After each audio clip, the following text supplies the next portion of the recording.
Suamiku diam-diam pinjam uang atas namaku, kini aku yang dikejar debt collector.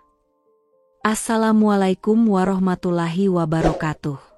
Halo Sobat Cerita Amira, di sini cerita Amira akan membawamu menyelami kisah yang penuh emosi dan kejutan. Langsung aja yuk, kita lanjut ke ceritanya.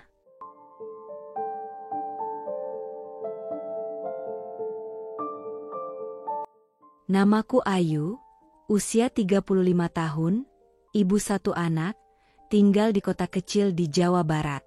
Selama ini aku percaya penuh pada suamiku, Reza, pria yang dulu kuperjuangkan mati-matian saat semua orang menentangnya.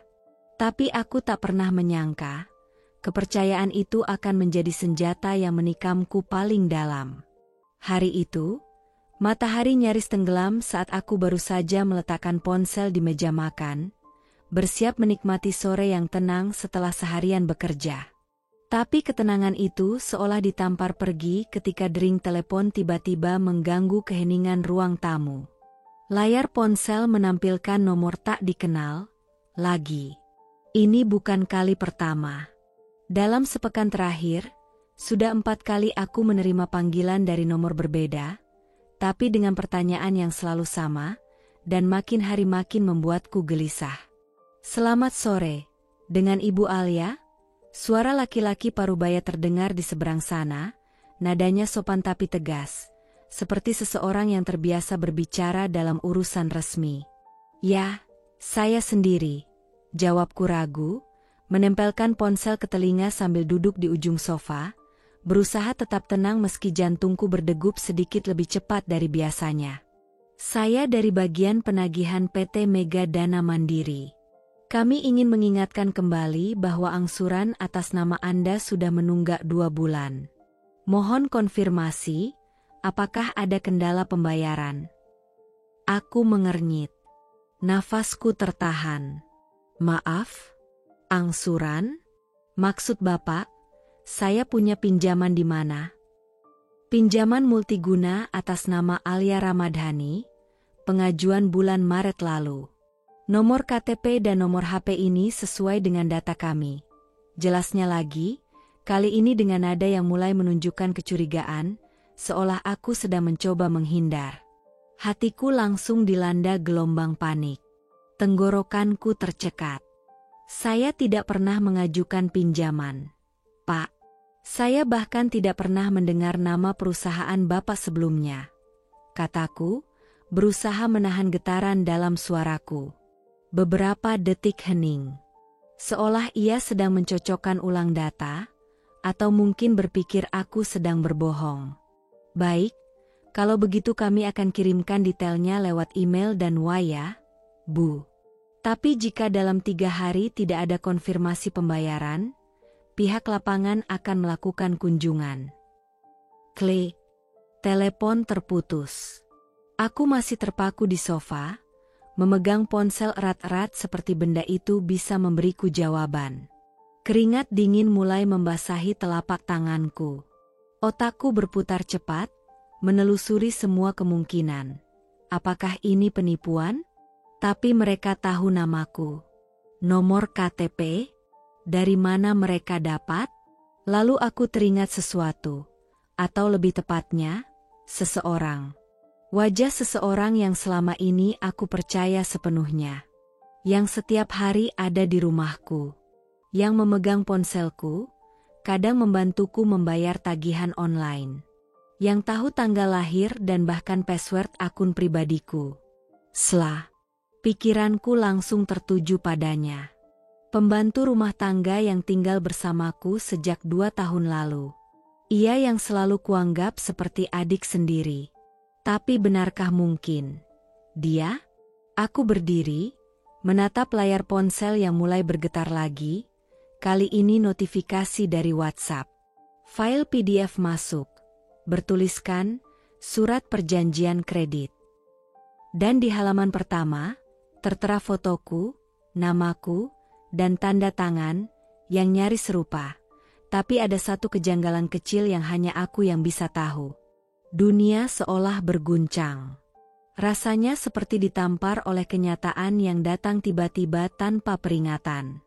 Tanda tanya mulai memenuhi kepalaku, menjelma badai kecil yang siap memporak-porandakan hidupku.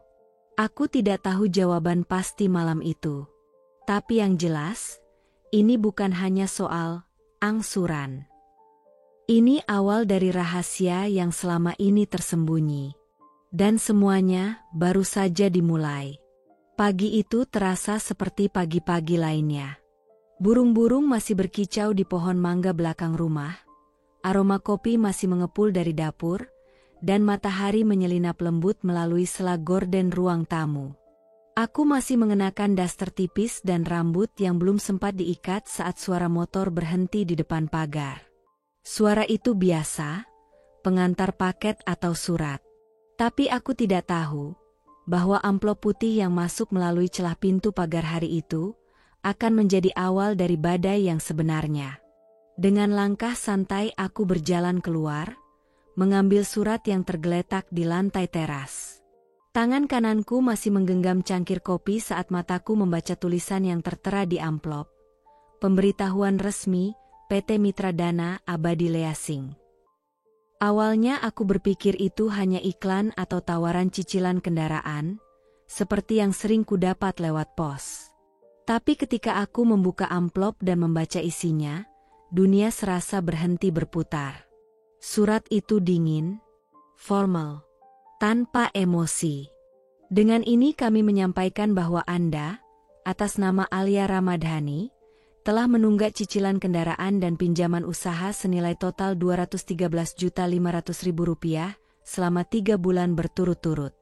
Mohon segera melakukan pelunasan atau akan dilakukan penarikan jaminan serta proses hukum lanjutan. Tanganku langsung gemetar. Surat itu berguncang di genggamanku. Aku membacanya ulang. Dan ulang lagi. Tapi kalimatnya tidak berubah. Nama itu memang namaku. Alamat itu memang alamat rumahku. Tapi, cicilan? Pinjaman ratusan juta? Kendaraan? Aku tidak pernah memiliki atau mengajukan apapun. Kepalaku langsung terasa berat. Jantungku berdebar kencang seperti hendak meledak dari dada. Keringat dingin mulai membasahi pelipis dan telapak tanganku, padahal udara pagi masih sejuk. Aku terduduk di kursi teras, masih menatap kertas itu dengan wajah pucat. Tidak mungkin. Bisikku lirih, suara nyaris tak terdengar oleh diriku sendiri. Aku tidak pernah tanda tangan apapun, tidak pernah. Dan saat itulah, kecurigaan yang dulu sempat muncul perlahan tumbuh menjadi ketakutan nyata. Aku ingat kembali panggilan-panggilan telepon sebelumnya. Semua berkaitan dengan angsuran, pinjaman, nama dan identitasku. Waktu itu aku masih menyangkal, mengira hanya kesalahan sistem. Tapi kali ini, bukti ada di tanganku. Kertas bersurat resmi. Dengan ancaman hukum. Tangisku pecah tanpa bisa kutahan. Air mata turun deras.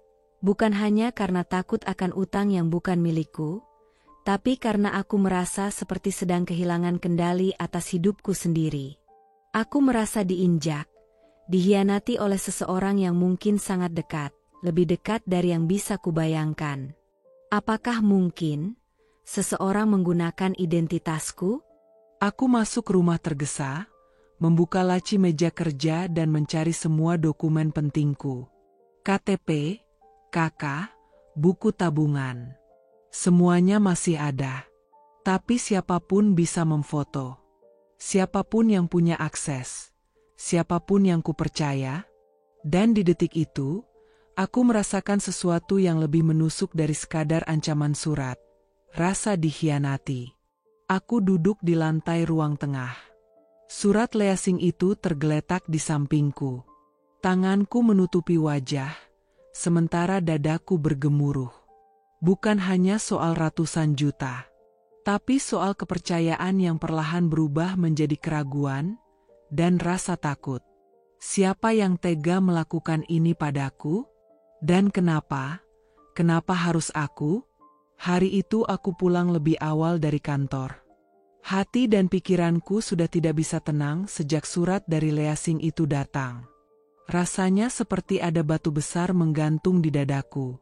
Nafasku berat, pikiranku berkecamuk, dan setiap suara kecil pun membuatku tersentak. Aku tahu, aku tidak akan bisa tidur tenang sebelum mendapat penjelasan. Dan satu-satunya orang yang terlintas di pikiranku saat itu adalah Reza, suamiku. Pria yang selama ini aku percaya, yang selama ini memelukku saat aku rapuh, yang pernah bersumpah tak akan pernah menyakitiku. Tapi entah kenapa, sejak surat itu datang, sorot matanya terasa berbeda. Dingin, menghindar. Ketika aku sampai di rumah, Reza sedang duduk di sofa, menatap layar ponsel. Televisi menyala, tapi jelas tidak sedang ditonton. Ia tampak kaget melihatku pulang lebih cepat dari biasanya. "Kamu pulang cepat, sayang?" tanyanya, mencoba tersenyum. Tapi senyumnya kaku. "Oh." Aku tidak langsung menjawab. Aku hanya berdiri di hadapannya, menggenggam surat dari Lea Sing yang sejak pagi terus kusimpan dalam tas. Dengan tangan bergetar, aku mengeluarkannya dan meletakkannya di meja tepat di depannya. "Aku dapat ini pagi tadi," ucapku pelan namun penuh tekanan. "Kamu tahu sesuatu tentang ini?" Reza memandangi surat itu sekilas, lalu mengambilnya dengan satu tangan. Matanya membaca cepat, lalu wajahnya berubah. Terlalu cepat. Seperti sudah tahu isinya bahkan sebelum sempat membaca keseluruhan. "Hah? Ini? Pasti kesalahan sistem, sayang," katanya sambil mengerutkan kening, lalu menyandarkan tubuh ke sofa. "Kamu tahu sendiri, banyak tuh perusahaan Lea Sing suka salah input data. Apalagi kalau nama kamu pasaran." Aku diam. Mataku tidak lepas dari wajahnya. Matanya tak berani menatapku langsung. Tangannya meremas kertas itu terlalu lama, terlalu kuat, seolah ingin menghancurkan bukti yang menuduhnya. "Kesalahan sistem?" tanyaku, pelan, nyaris berbisik, tapi dengan nada yang menusuk. "Nama, alamat, bahkan nomor KTP-ku tertulis di sana. Ini bukan cuma salah input, Za." Reza mulai terlihat gelisah. Ia menggaruk leher belakangnya, gestur yang selalu ia lakukan saat gugup atau berbohong. Matanya terus melirik ke arah dapur, ke jendela, ke lantai, kemana saja, asal bukan ke mataku. Aku juga bingung, sayang," ujarnya, suaranya mulai terdengar tak stabil. "Mungkin ada yang pakai data kamu, atau entah, bisa jadi mereka sengaja targetin kita." "Kita?" potongku cepat. "Ini pakai namaku, Reza. Tanda tangan aku. Tapi aku gak pernah tanda tangan apapun.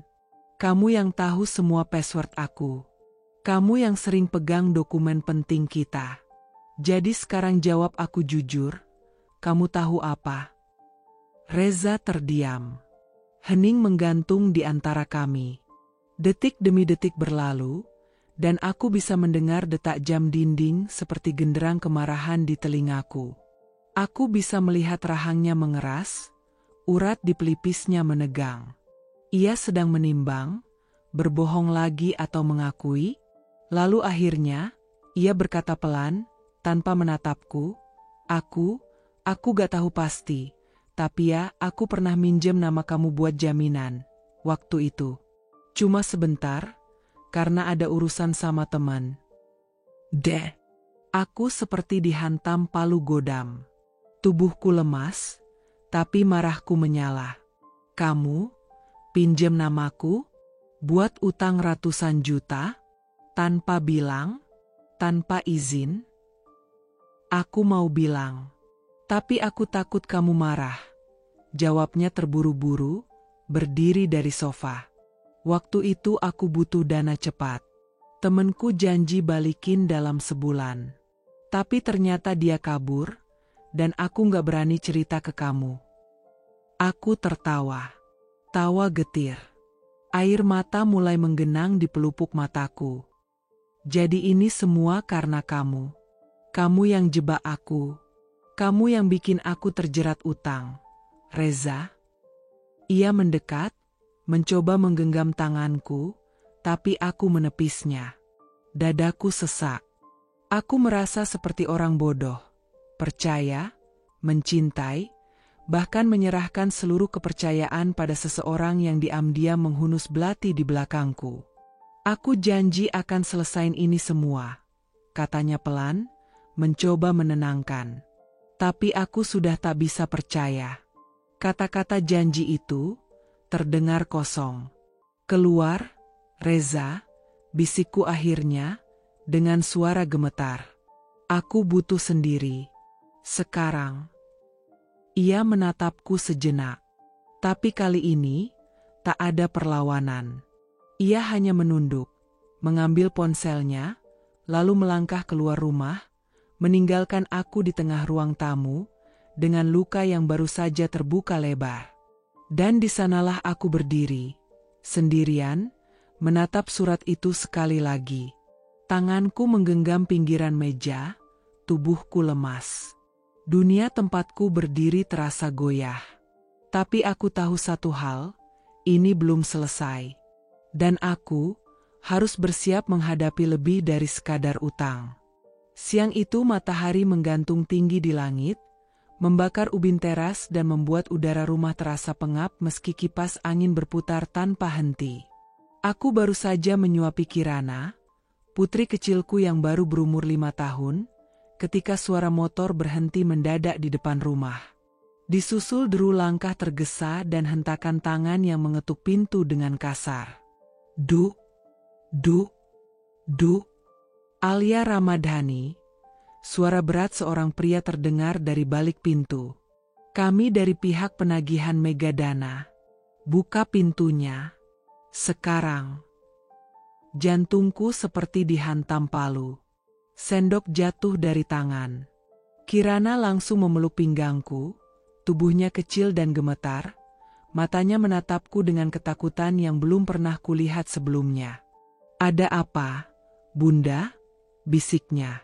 Tapi aku tak sempat menjawab. Pintu kembali digedor, kali ini lebih keras. Aku bangkit, langkahku gemetar, keringat dingin membasahi punggung. Dengan hati-hati aku buka pintu sedikit, hanya menyisakan celah sempit. Di depan sana berdiri 3 pria bertubuh besar. Salah satunya mengenakan jaket kulit hitam dan kacamata hitam yang tergantung di dada. 2 lainnya menatapku tajam dengan wajah keras dan nada bicara seperti hendak menelan orang. Kamu Alia, kan? Pria di depan mendekatkan wajahnya ke celah pintu. Jangan pura-pura nggak tahu. Ini penagihan terakhir. Kami udah kasih waktu. Mana pembayarannya? Aku menelan ludah. Maaf, Pak saya sudah jelaskan. Saya nggak pernah. Jangan banyak alasan. Bentaknya, memotong ucapanku. Suaranya begitu lantang, hingga terdengar oleh tetangga sebelah. Aku bisa mendengar suara pintu-pintu yang terbuka, bisik-bisik yang mulai terdengar. Tetangga mulai keluar rumah, mengintip dari balik pagar. Wajah-wajah mereka penuh rasa ingin tahu, dan sebagian penuh penghakiman. Aku nggak pernah pinjam uang. Pak, yang pakai namaku itu suamiku. Saya sendiri korban. Aku berusaha menjelaskan sambil menahan air mata yang sudah menggenang. Kalau nggak bisa bayar, ya udah, kami angkut aja motor atau barang di rumah. Itu TV kelihatan tuh dari jendela. Teriak pria lain sambil menunjuk masuk ke ruang tamu. Kirana mulai menangis keras. Suaranya memecah udara siang yang panas. Ia memeluk kakiku erat-erat sambil berteriak. Bunda, jangan biarkan mereka masuk. Aku takut, Bunda. Tangisku pecah. Aku mohon, jangan ganggu anakku. Aku janji akan cari jalan keluar. Tapi tolong jangan datang kayak gini. Jangan teriak-teriak di depan rumah. Tetangga semua lihat. Suaraku bergetar, hampir putus asa. Mereka tertawa sinis. Kalau mau tenang, ya bayar utangnya. Kami nggak peduli itu kamu atau suamimu. Di surat perjanjian, nama kamu yang tercantum. Tanggung jawab, Bu. Lalu mereka melempar secari kertas ke dalam rumah. Surat peringatan tertulis tangan, dengan angka besar yang terpampang di pojok kanan, Rp213.500.000. Aku menatap angka itu dengan tatapan kosong. Tubuhku serasa ditarik gravitasi ribuan kali lebih berat dari biasanya. Rasanya ingin roboh, ingin menjerit, ingin bersembunyi dari dunia. Beberapa menit kemudian, setelah puas berteriak dan mengancam, ketiga pria itu akhirnya pergi sambil mengeluarkan kata-kata kasar. Motornya meraung keras, meninggalkan jejak debu dan luka dalam yang tak kasat mata. Aku langsung mengunci pintu. Suara tangisan Kirana masih mengisi ruang tamu. Aku mengangkatnya, mendekap tubuh mungil itu erat-erat. Maaf ya, nak, maaf banget. Ia menangis di pundakku, sementara aku berusaha sekuat tenaga menahan air mata. Tapi pipiku sudah basah. Dan tubuhku berguncang hebat. Bukan hanya karena takut tapi karena malu.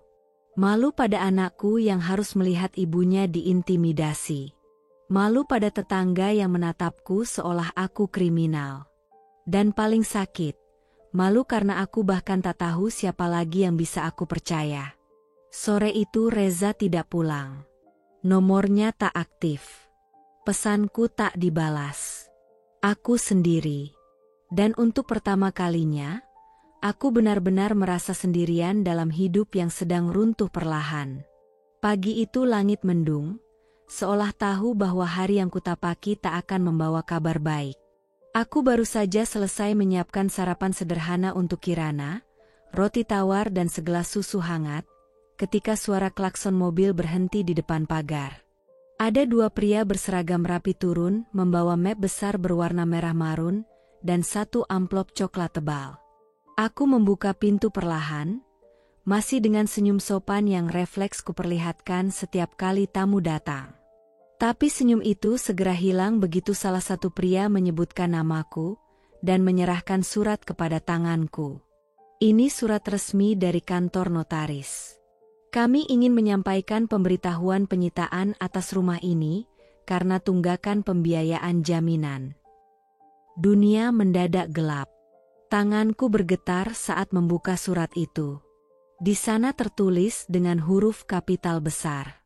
Pemberitahuan penyitaan aset objek jaminan. Sertifikat rumah atas nama Alia Ramadhani. Langit di atas mungkin hanya mendung, tapi dadaku langsung diguyur badai. Pandanganku mulai kabur. Nafasku terengah. Aku terduduk di kursi teras, memegangi surat itu dengan tangan dingin dan kepala yang mulai berdenyut hebat. Ada kesalahan.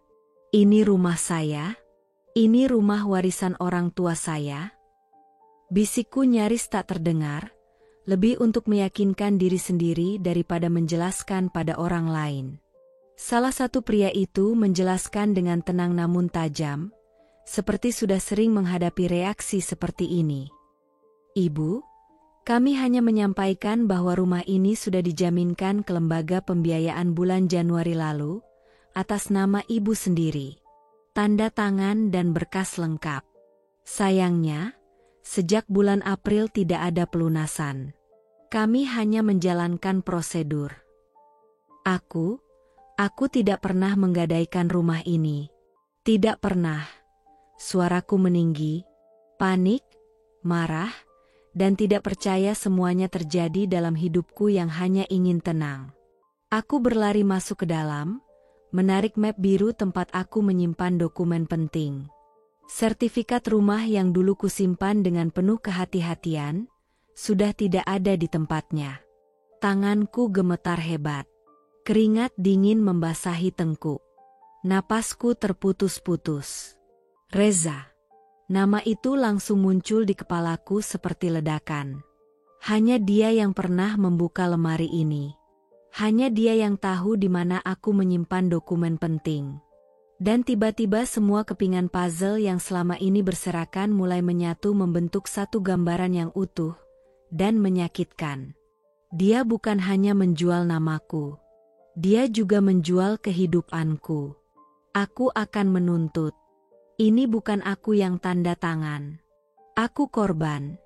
Jeritku sambil menunjuk surat penyitaan itu. Tapi mereka hanya mengangguk singkat, lalu pergi seperti biasa, seolah mereka hanya bagian dari rutinitas hukum yang tanpa jiwa. Tangisku pecah. Aku terduduk di lantai ruang tamu. Surat itu tergeletak di sebelahku, dan Kirana menghampiri dengan langkah kecil yang ketakutan. "Bunda, kenapa?" tanyanya sambil memelukku. Tapi aku tak sanggup menjawab. Aku mendekap Kirana erat-erat. Mencium kepalanya sambil berusaha menahan isak yang semakin menggila. Aku ingin kuat, ingin jadi ibu yang tangguh. Tapi bagaimana bisa kuat kalau pondasi tempat kami berpijak saja akan dirampas? Rumah ini, dindingnya menjadi saksi saat aku dan Reza menikah. Lantainya pernah dipenuhi tawa saat Kirana belajar berjalan. Tapi semua kenangan itu kini dipertaruhkan oleh orang yang seharusnya melindungiku, bukan menghancurkanku. Dan Reza hilang. Tak bisa dihubungi. Nomornya mati. Jejaknya lenyap seperti debu ditiup angin. Aku berdiri lemas, memandang ruang demi ruang di dalam rumah ini. Setiap sudut menyimpan kenangan. Tapi sebentar lagi, semuanya mungkin akan direbut. Dan aku hanya bisa bertanya dalam hati. Sampai kapan aku harus membayar untuk kesalahan yang bukan aku yang buat? Sudah 3 minggu sejak Reza terakhir kali terlihat. 3 minggu yang rasanya seperti 3 tahun. Penuh ketidakpastian, kehancuran, dan air mata. Sejak hari penyitaan itu, ponselnya mati total. Tidak ada pesan, tidak ada kabar, tidak ada jejak. Dia benar-benar hilang, seperti ditelan bumi. Setiap pagi aku bangun dengan harapan, walau sekecil debu, bahwa mungkin hari ini dia akan pulang, mengetuk pintu dan menjelaskan semuanya. Tapi malam selalu datang dengan kenyataan pahit, Reza tak pernah kembali. Aku pernah mencoba menghubungi keluarganya. Ibunya, yang dulu memanggilku, menantu kesayangan, kini hanya menjawab seperlunya, dingin, seolah aku adalah beban. Kami juga nggak tahu dia di mana. Alia, jangan ganggu kami terus. Itu urusan kalian berdua. Klik. Telepon ditutup. Tak ada empati. Tak ada kepedulian. Hanya dinding bisu yang tinggi dan tebal. Aku sendiri. Sendiri menghadapi surat-surat ancaman dari Lea Singh. Sendiri berhadapan dengan notifikasi denda keterlambatan. Sendiri menatap wajah Kirana setiap malam, berusaha tersenyum walau dalam hati berkecamuk. Sendiri, mencoba tetap waras saat dunia seperti sengaja mengujiku sampai hancur. Hari-hari berlalu seperti mimpi buruk yang berulang. Pagi-pagi aku harus membangunkan Kirana, menyiapkan seragam dan bekalnya, seolah semuanya masih normal. Padahal, tiap kali aku melihat mata kecilnya yang mulai kehilangan cahaya riangnya, hatiku terasa ditusuk. Dia tahu, meski belum mengerti segalanya. Anak-anak PK akan kesedihan ibunya, dan Kirana bukan pengecualian. Bunda, ayah kemana sih? Kok udah lama nggak pulang? Pertanyaan itu membuatku lumpuh. Aku tersenyum palsu, membelai kepalanya lembut. Lagi kerja jauh. Sayang, nanti kalau sudah bisa, ayah pasti pulang. Bohong. Tapi kebohongan itu satu-satunya perlindungan yang bisa kuberikan saat ini. Setelah mengantarnya ke sekolah, aku kembali ke rumah yang kini terasa asing. Dindingnya dingin. Udara di dalamnya seperti menyimpan luka dan bayangan Reza di setiap sudutnya. Aku duduk di ruang tamu, menatap bingkai foto pernikahan kami yang tergantung di dinding. Wajah Reza tersenyum di sampingku, dalam balutan jas hitam. Tangannya menggenggam tanganku. Dulu, aku percaya genggaman itu akan membawaku ke tempat aman. Ternyata, genggaman itulah yang menyeretku ke jurang. Aku berusaha mencari Reza kemana-mana. Ke tempat kerja lamanya, sudah resign. Ke teman-temannya, banyak yang menghindar. Ke alamat-alamat lama yang pernah dia sebut, tak ada yang tahu. Bahkan aku sempat ke kantor polisi, berharap ada cara legal untuk melacaknya. Tapi karena bukan kasus pidana, mereka tak bisa membantu banyak. Maaf, Bu. Kalau tidak ada laporan kejahatan langsung atau bukti penipuan, kami tidak bisa mengeluarkan surat pencarian. Mereka bilang dengan sopan. Tapi kata-kata itu seperti pagar tinggi yang tak bisa kuterobos. Kadang, saat malam datang dan Kirana sudah tertidur, aku duduk sendiri di lantai kamar, membiarkan air mata mengalir diam-diam. Menangisi kebodohanku. Menyesali semua kepercayaan yang kuberikan pada orang yang salah. Mencoba memahami, bagaimana mungkin seorang suami tega meninggalkan istri dan anaknya dalam reruntuhan? Namun sekeras apapun tangis dan sesal, semuanya tak bisa mengembalikan rumah yang nyaris disita, nama yang tercemar, dan hidup yang porak-poranda. Kini, aku hanya punya satu hal yang bisa kujaga, Kirana. Dia adalah satu-satunya alasan aku masih bisa berdiri. Satu-satunya kekuatan yang menghalangiku untuk menyerah sepenuhnya. Dan di balik semua rasa sakit ini, perlahan tumbuh satu kesadaran yang menggumpal kuat dalam hatiku. Aku tak bisa lagi menunggu Reza. Aku harus menyelamatkan diriku sendiri. Dan anakku. Mulai sekarang. Siang itu langit berwarna abu-abu kelam, seperti cerminan suasana hatiku yang tak pernah benar-benar cerah sejak Reza menghilang. Aku baru saja selesai menyetrika seragam sekolah Kirana ketika suara bel rumah berbunyi. Panjang, dingin, dan mengusik. Kupikir hanya tukang paket atau tetangga. Tapi saat kubuka pintu, yang kulihat adalah seorang pria berjas abu-abu gelap, berdiri dengan wajah serius, membawa map kulit hitam dan sebuah tas kerja. Sorot matanya tegas. Sikapnya sangat formal. Selamat siang. Dengan Ibu Alia Ramadhani? Ya, saya sendiri, jawabku pelan, ragu-ragu. Perkenalkan, saya Adrian.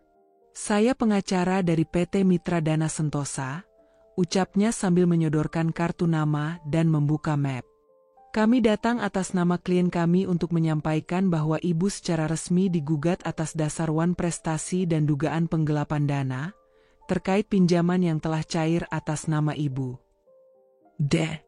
Kepalaku langsung pening. Napas tertahan.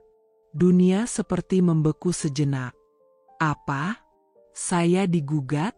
Tapi, itu semua bukan saya yang lakukan.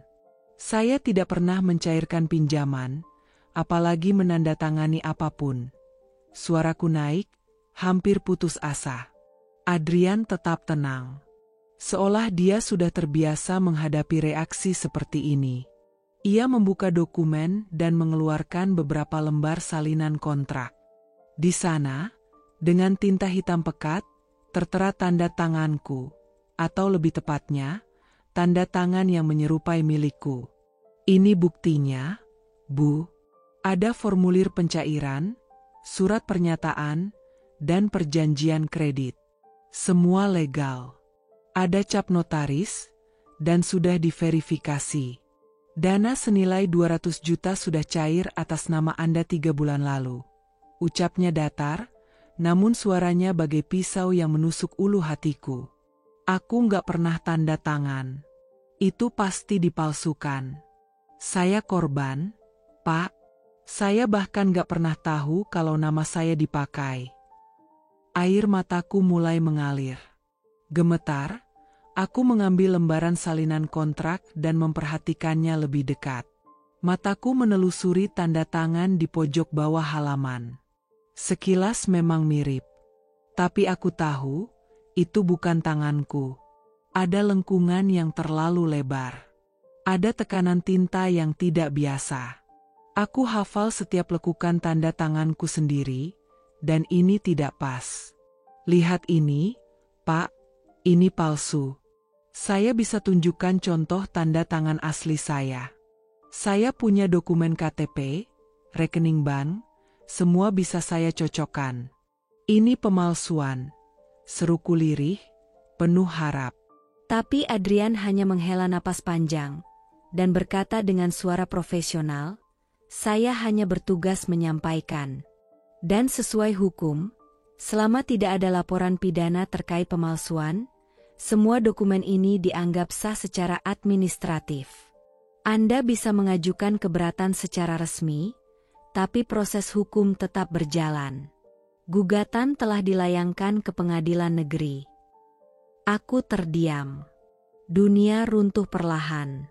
Ada rasa sesak, marah, takut, dan kecewa. Teramat dalam. "Apa saya akan dipenjara?" tanyaku lirih, suara tercekat. "Jika pengadilan memutuskan Anda bersalah, konsekuensinya bisa ke ranah pidana. Namun untuk saat ini masih masuk gugatan perdata. Yang dibutuhkan adalah pembuktian. Dan, saran saya, sebaiknya Ibu segera mencari pengacara untuk mendampingi." Ia menutup mapnya, mengangguk sopan, dan melangkah pergi. Sementara aku masih berdiri di depan pintu, tubuh lemas, kertas-kertas gugatan masih gemetar di tanganku. Langit mulai menitikkan gerimis. Tapi hujan sudah lebih dulu tumpah dari mataku. Malam itu, setelah menidurkan Kirana yang tak tahu apa-apa, aku duduk sendirian di lantai kamar. Semua dokumen berserakan di sekelilingku. Aku menatap tanda tangan palsu itu, mencoba mengerti bagaimana Reza bisa tega. Dia bukan cuma meninggalkan kami, tapi juga meninggalkan jejak dosa yang harus aku tanggung sendiri. Dari seorang istri, aku kini berubah menjadi terdakwa. Dari seorang ibu, aku kini harus menjadi pejuang hukum. Aku tak lagi bisa berharap pada siapapun. Yang bisa kulakukan sekarang hanyalah melawan balik. Meski lelah, meski nyaris hancur, aku harus tetap berdiri. Demi Kirana. Demi diriku sendiri. Hari itu awan bergelayut di langit, dan hawa sore terasa lembab. Aku sedang duduk di pojok ruang tamu, menata ulang dokumen hukum yang baru saja kukumpulkan untuk diserahkan ke pengacara yang akan mendampingiku minggu depan. Suasana rumah hening. Hanya suara kipas angin dan sesekali tangisan Kirana dari dalam kamar yang masih terisak setelah mimpi buruknya. Sudah seminggu aku benar-benar hidup dalam pusaran neraka yang tak berujung. Dari ancaman penyitaan, gugatan hukum, sampai tekanan finansial yang membuat nafasku berat setiap kali bangun pagi. Dan Reza masih hilang. Seperti hantu yang tak pernah benar-benar ada. Tiba-tiba ponselku bergetar. Nomor tak dikenal muncul di layar. Jantungku langsung berdetak lebih cepat. Dengan tangan ragu, aku mengangkatnya. "Halo? Halo, ini Alia, kan?" Suara di seberang terdengar pelan, agak ragu. "Ya, saya. Ini siapa ya?" "Maaf mengganggu, saya Tio. Mungkin kamu gak ingat, tapi aku temannya Reza, dulu sering main bareng di kafe waktu awal pernikahan kalian." Aku terdiam sejenak, mencoba mengingat. Nama itu samar-samar familiar. Tapi bukan itu yang penting. "Ada apa, Mas Tio?" tanyaku hati-hati. Dia menghela napas panjang. "Saya sudah dengar kamu digugat. Dan saya nggak tahan lagi diam. Harusnya saya bilang dari dulu, tapi saya pikir Reza bakal selesaikan sendiri. Tapi sekarang, Saya sadar kamu yang malah jadi korban. Tubuhku menegang. Pikiranku langsung bersiap menghadapi kebenaran. Meski aku tahu, itu bisa lebih menyakitkan dari semua yang sudah kudengar sebelumnya. Beberapa bulan terakhir sebelum dia menghilang, Reza sering nongkrong di tempat-tempat mahal. Lounge, karaoke, bahkan hotel. Dia datang pakai mobil baru, bawa cewek muda, anak-anak kampus. Cantik-cantik, tapi bukan teman kerja atau klien. Mereka mesra, seperti pasangan. Aku menutup mulutku dengan tangan, tubuhku menggigil. Air mata mulai menggenang tanpa bisa kutahan. Tapi aku terus mendengarkan. Waktu kutanya dia, "Lo dapet duit dari mana?" Dia cuma ketawa dan bilang, "Istri gue baik banget, Tio." Dia nggak ngerti soal dokumen, jadi gue yang pegang semua. Napas Tio mulai berat, seperti menahan rasa bersalah. "Alia, dia pakai nama kamu buat semua itu.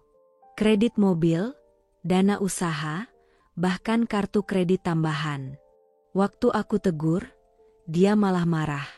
Dia bilang kamu nggak akan tahu. Tapi, lihat sekarang. Aku terduduk lemas di lantai, lututku tak kuat lagi menyangga tubuh. Suara Tio masih terdengar, tapi dunia di sekelilingku mendadak kabur. Kata-katanya berputar di kepalaku seperti gema, mobil baru, cewek muda, uang dari namamu. Maaf, aku telat ngomong. Tapi kamu berhak tahu. Dan kalau kamu butuh saksi atau apapun untuk bantu di pengadilan, aku siap. Aku tak bisa berkata apa-apa selama beberapa detik. Akhirnya aku hanya bisa berbisik dengan suara pecah. "Terima kasih, Mas Tio, setidaknya sekarang aku tahu siapa Reza sebenarnya." Setelah telepon ditutup, aku menangis. Bukan lagi karena kaget, tapi karena semua harapan yang dulu pernah kusimpan kini benar-benar terkubur. Reza, suami yang pernah kupeluk setiap malam, yang dulu berkata akan menjaga dan mencintaiku selamanya, adalah pengkhianat.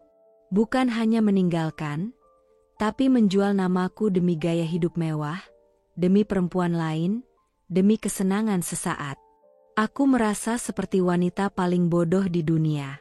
Tapi dalam tangis itu, dalam duka yang mengoyak, ada sesuatu yang mulai tumbuh.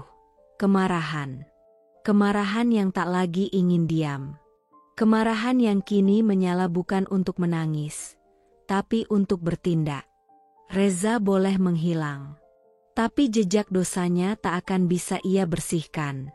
Aku akan melawan. Aku akan berdiri.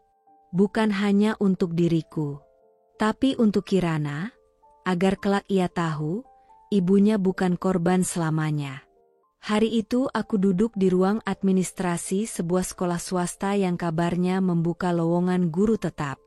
Aku mengenakan kemeja biru tua dan rok panjang hitam, rapi, sopan, dan dengan harapan yang besar menggelayut di mataku. Kirana kutitipkan pada tetangga, dan aku berusaha mempersiapkan diri sebaik mungkin. Sudah lama aku ingin keluar dari status honorer. Bukan hanya karena gaji yang pas-pasan, tapi juga demi stabilitas hidup, demi Kirana. Aku ingin memberinya masa depan yang layak, sekolah yang baik, dan makanan tanpa harus menimbang harga di pasar. Berkas ibu sudah lengkap, tinggal proses akhir. "Nanti kami akan kirim hasilnya minggu depan ya," ujar petugas administrasi sambil tersenyum ramah. Aku mengangguk, mengucapkan terima kasih, lalu pulang dengan perasaan ringan. Untuk pertama kalinya sejak berbulan-bulan, aku merasa sedikit lega. Tapi 1 minggu kemudian, sebuah email dari pihak sekolah membuyarkan semuanya. Dengan berat hati kami informasikan bahwa lamaran ibu belum bisa kami proses lebih lanjut, karena adanya catatan kredit buruk yang muncul saat proses pengecekan latar belakang. Tapi satu hal berubah malam itu. Aku tak lagi hanya ingin bertahan. Aku ingin melawan. Reza tak hanya menghancurkan hidupku, Dia menghancurkan masa depan anakku. Dan mulai besok, aku akan cari dia. Aku akan cari siapapun yang membantunya, dan aku akan pastikan satu persatu dari mereka menjawab atas apa yang mereka lakukan. Sudah 2 malam aku tak bisa tidur. Bukan karena suara tangisan Kirana atau tagihan yang makin menumpuk, tapi karena ada sesuatu yang terus menghantui pikiranku. Sebuah nama yang diselipkan oleh Tio dalam percakapan kami beberapa waktu lalu. Kayaknya cewek itu namanya Livia. Muda, gaya, anak kampus. Reza sering jalan bareng dia, bahkan pernah ke Bali berdua. Livia. Sebuah nama yang terus mengendap dalam benakku. Dan malam itu, setelah Kirana tertidur, aku mengambil ponsel dan mulai berselancar di media sosial. Ku ketik nama itu di kolom pencarian, dan muncullah beberapa akun. Awalnya aku ragu, tapi satu dari mereka menampilkan wajah yang terlalu mencolok untuk diabaikan, perempuan muda, cantik, dengan rambut panjang berwarna coklat terang, bibir penuh lipstik, dan pos-pos angku di depan hotel bintang 5, restoran mahal, dan mobil mewah. Kuingat betul mobil putih yang ada di salah satu unggahan. Itu mobil yang didaftarkan atas namaku. Tanganku gemetar saat menggulir layar. Foto demi foto muncul. Di Bali. Di rooftop lounge. Di depan cermin kamar hotel. Ada satu foto yang membuatku nyaris menjatuhkan ponsel. Reza memeluk pinggang Livia dari belakang, senyumnya lebar, tangannya memegang gelas anggur. Keterangan fotonya berbunyi, Making the Service the World Hati Merah 2 Miman Bali with Love. Dadaku seperti dihantam palu. Itu uangku. Itu hidupku. Itu namaku yang dipakai. Aku menangis, tapi bukan lagi karena sedih, melainkan karena terhina. Aku dihancurkan. Dikhianati. Ditinggalkan dengan anak kecil yang kelaparan, sementara dia bersantai di tepi kolam renang, bersama perempuan yang tak tahu malu. Keesokan harinya, aku memantapkan hati. Dengan akun palsu, aku mengirim pesan pada Livia. Tak ada jawaban. Tapi aku terus memantau unggahannya. Hingga suatu hari ia mengunggah story, soft opening cafe baru, Kemang. Si Utere. Dengan pin lokasi.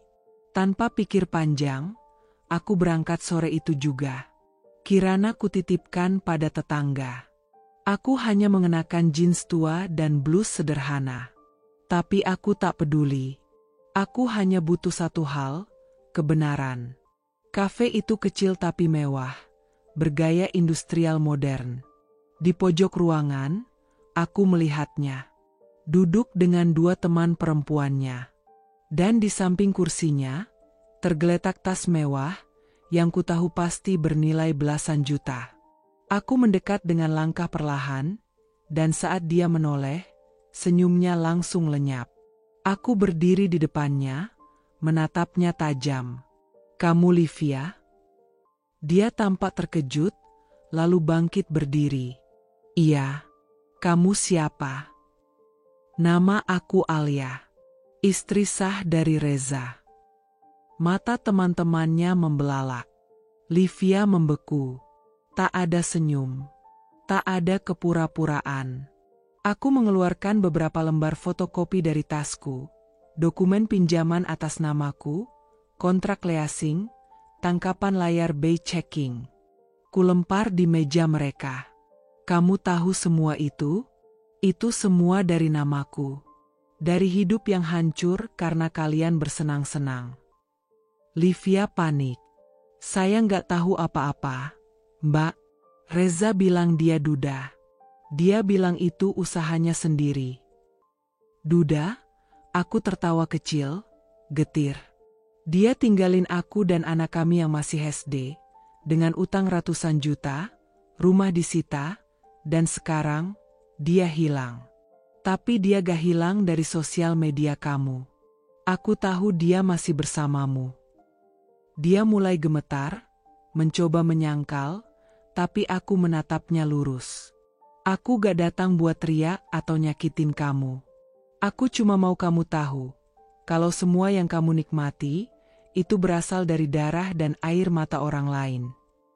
Lalu aku menunduk, mengambil napas dalam-dalam, dan berkata, dan kalau kamu memang punya sedikit saja hati nurani, kamu akan bantu aku. Aku ingin tahu di mana Reza. Aku gak akan diam sampai semua ini terbongkar. Livia terdiam. Teman-temannya saling pandang. Mbak, saya gak tahu dia bisa sejahat itu. Tapi, dia sempat bilang mau ke Batam. Urus bisnis katanya. Dia ganti nomor. Terakhir dia pakai kartu baru, saya gak bisa hubungi juga. Kalau kamu tahu lagi, kabari aku. Karena setelah ini, dia gak cuma akan dihukum sama hukum, tapi juga sama semua orang yang pernah dia tipu. Aku meninggalkan kafe itu dengan tubuh gemetar, tapi hatiku terasa lebih kuat. Untuk pertama kalinya, aku menatap langsung ke wajah salah satu penikmat kehancuranku, dan aku masih bisa berdiri. Malam itu aku pulang, memeluk Kirana dengan lebih erat dari biasanya. Dunia kami memang masih gelap, tapi setidaknya, aku tahu kemana cahaya itu mulai mengarah. Dan Reza, bersiaplah, karena semua yang kamu rampas dariku, akan aku rebut kembali. Satu persatu. Hujan turun rintik-rintik saat aku berdiri di depan pagar rumah besar bercat putih gading itu, rumah mertua yang dulu selalu menyambutku dengan hangat, bahkan saat Reza belum mapan. Rumah di mana aku dulu menghabiskan lebaran pertama setelah menikah, tertawa di ruang keluarga, membantu memasak opor ayam bersama ibu mertua yang waktu itu masih sering menggenggam tanganku dan memanggilku, anak perempuanku juga. Hari ini, aku kembali. Tapi bukan dengan membawa tawa atau hantaran, melainkan tulang punggung yang nyaris patah dan segunung keputusasaan. Satu-satunya alasan aku kesini adalah karena aku kehabisan tempat untuk mencari Reza. Aku membuka pagar, dan langkahku terasa asing. Bahkan suara sepatu yang menyentuh ubin teras rumah ini seperti bukan milikku.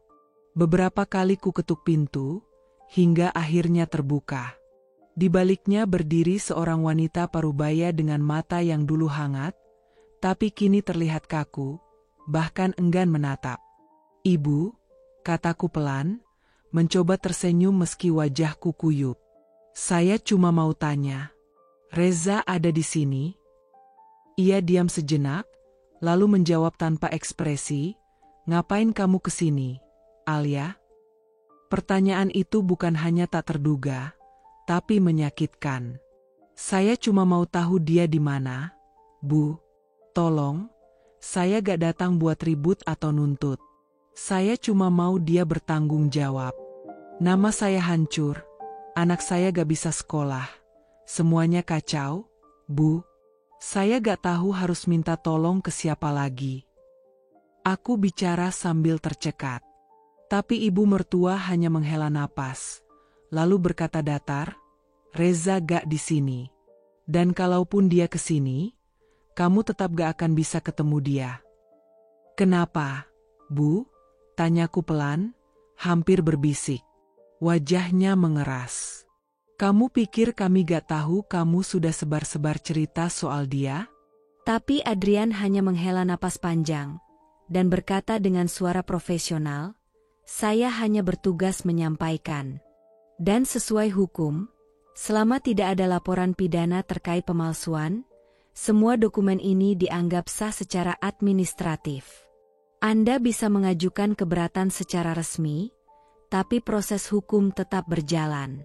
Gugatan telah dilayangkan ke pengadilan negeri. Aku terdiam.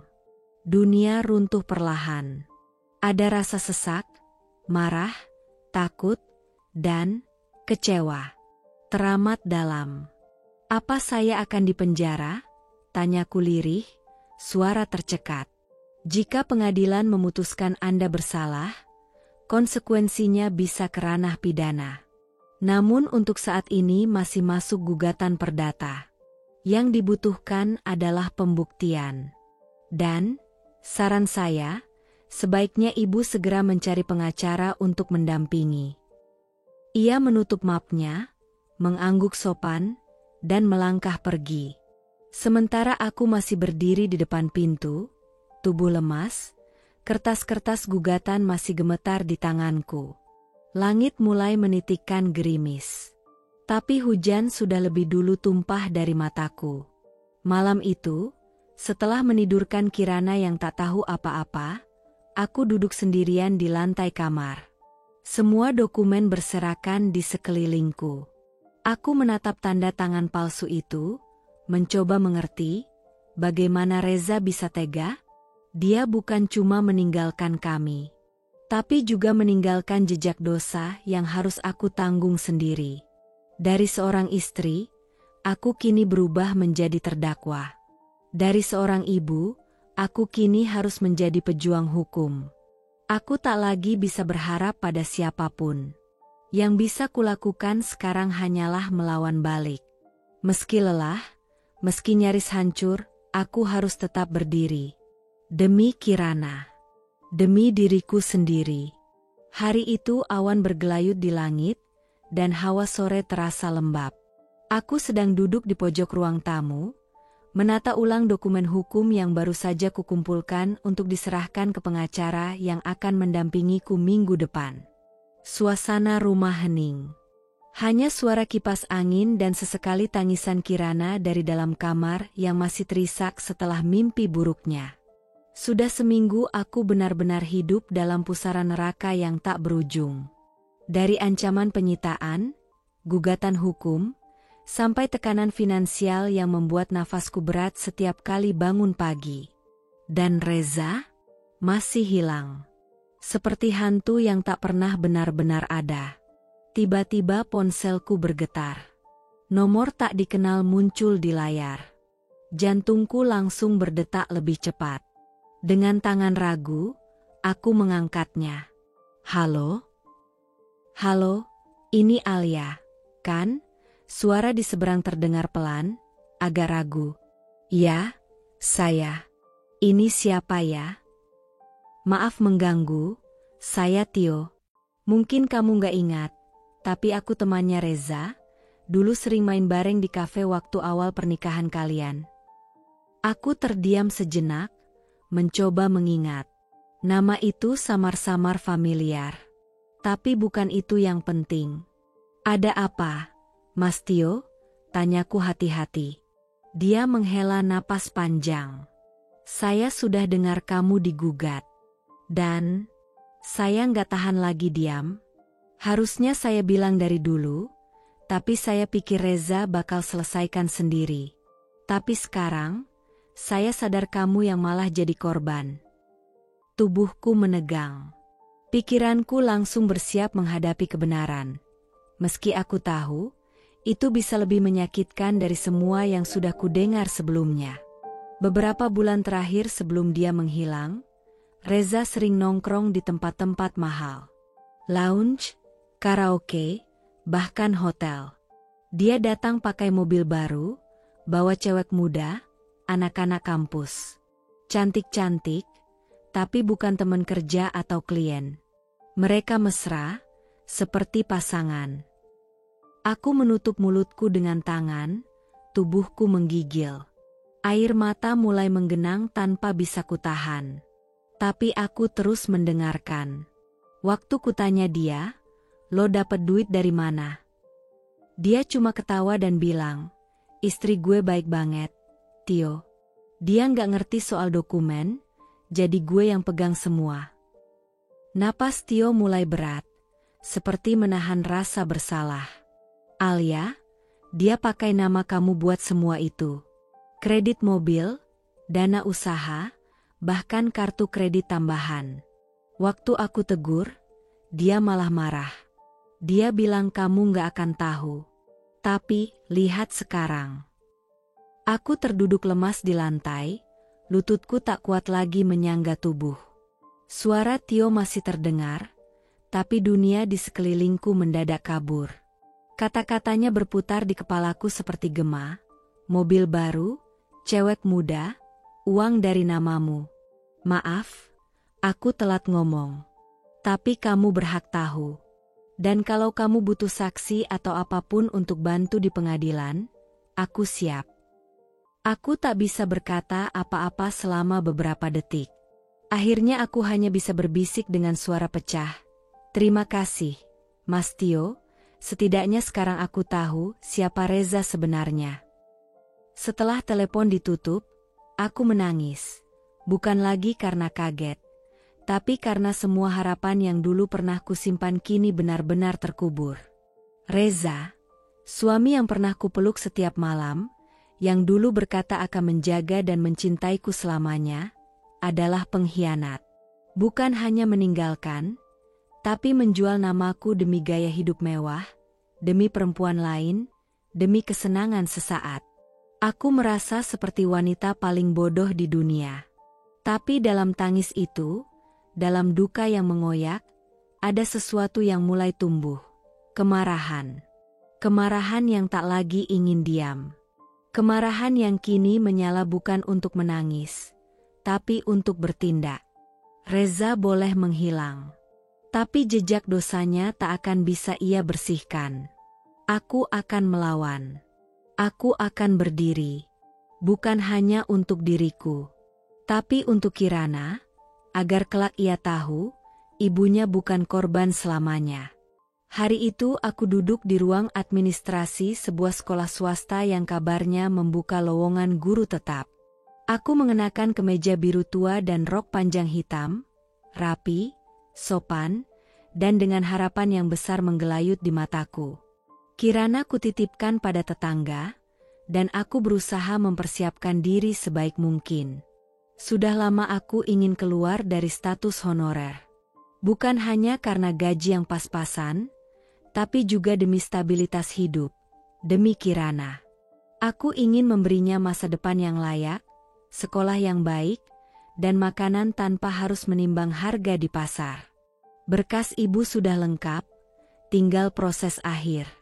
Nanti kami akan kirim hasilnya minggu depannya, ujar petugas administrasi sambil tersenyum ramah. Aku mengangguk, mengucapkan terima kasih, lalu pulang dengan perasaan ringan. Untuk pertama kalinya sejak berbulan-bulan, aku merasa sedikit lega. Tapi 1 minggu kemudian, sebuah email dari pihak sekolah membuyarkan semuanya.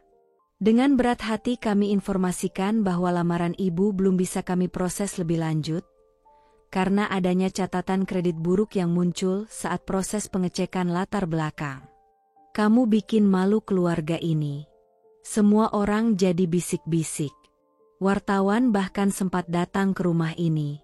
Kalau kamu gak bisa jaga aib suami kamu sendiri, jangan bawa-bawa nama keluarga ini lagi. Aib? Suaraku naik 1 oktav, menahan emosi yang nyaris meledak. Bu, ini bukan cuma soal aib. Ini soal hidup saya yang hancur. Reza pakai nama saya buat pinjaman ratusan juta, rumah digadaikan tanpa izin saya. Anak saya, cucu ibu, dipulangkan dari sekolah karena gak bisa bayar SPP. Dan ibu malah bilang saya yang bikin malu.